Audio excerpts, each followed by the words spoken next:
आधुनिक विज्ञान के ज़माने में हमने बहुत ज़्यादा तरक्की कर ली। हम बहुत होशियार हो गए। लेकिन कभी-कभी हमारे जैसे होशियारों को भी कुछ गँवार लोग ऐसे मिल जाते हैं, जो हमें काफ़ी कुछ सिखा जाते हैं। बस अभी 1 महीने पहले की ही तो बात है। घर के पिछले भाग में माटी डालने का और प्लांट्स लगाने का काम रमन और कला इन पति-पत्नी के जोड़े को दिया था। पहले दिन दोनों आए। दोनों ने खूब अच्छा काम किया।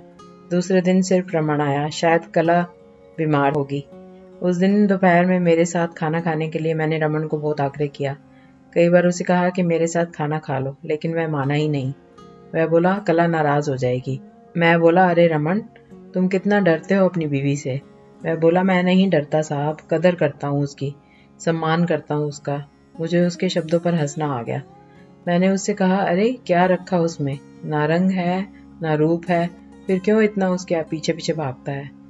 वह बोला कोई फर्क नहीं पड़ता साहब, रंग हो या ना हो, रूप हो या ना हो, लेकिन फिर भी वही मुझे जग में सबसे प्यारी लगती है। मैं बोला तू तो पूरा जोरू का गुलाम लगता है।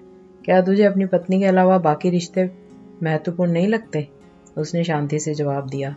देखिए साहब, माँ बाप तो भगवान होते हैं, तो उनकी पूजा करनी चाहिए। भाई बहन का रिश्ता जो तो जन्मजात होता है, और दोस्ती का नाता तो सिर्फ काम या मतलब के लिए होता है, और बाकी सारे संबंधी मतलब के लिए ही होते हैं।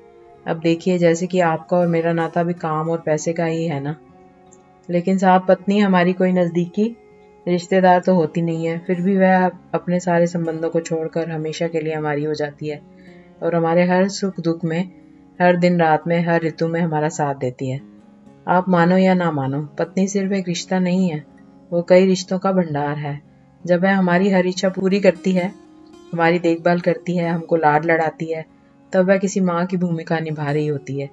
जब वह हमें अपने वर्तमान परिस्थिति की समझ देती है, और जब हम अपनी कमाई उसके हाथों में लाकर देते हैं, तब हमें विश्वास होता है कि वह उसका सही इस्तेमाल करेगी और हमारे साथ कुछ बुरा नहीं होने देगी। तब वह बाप की भूमिका निभा रही होती है। जब हमारे बारे में चिंतित होती है, और जब वह हमें हमारी गलतियों को बताकर उसे सुधारने का मौका देती है, तब वह किसी बहन की भूमिका में होती है। जब वह हमें अपनी नई नई इच्छाएं बताती है, हमसे किसी चीज़ की मांग करती है, नखरे करती है, रूठती है, जिद करती है, तब वह किसी बेटी जैसी होती है। जब वह हमें कुछ नया सिखाती है, हमसे झगड़ती भी है, तब वह किसी दोस्त की तरह होती है। जब वह हमारे घर की और हमारे रिश्तेदारों की सबकी जिम्मेदारी अपने सिर पर उठाती है, तब वह मालकिन होती है। सबसे ज़रूरी, जब वह सारी दुनिया को और यहाँ तक कि अपने बच्चों को छोड़कर भी जब हमारी बाहों में आती है, तो वह हमारी पत्नी, प्रेमिका, हमारी जान, हमारा श्वास बनती है। अब आप ही बताइए साहब, अगर मैं उसकी इज्जत करता हूँ, उसकी कदर करता हूँ, तो क्या मैं कोई गलत काम करता हूँ? और वैसे भी पत्नी सिर्फ अपने पति के लिए अपना घर छोड़कर अनजाने घर आती है, और बाकी के रिश्ते तो परिस्थिति के हिसाब से निभा जाती है। देखिए साहब, मैं ज़्यादा पढ़ा लिखा तो नहीं हूँ, लेकिन ज़िंदगी ने मुझे इतना ज़रूर सिखाया है कि रिश्तों का मतलब एक दूसरे की कमियों को पूरा करना होता है। नहीं तो अगर आप बिना कमियों वाले किसी इंसान को ढूंढने बैठोगे, तो ज़िंदगी भर अकेले रह जाओगे।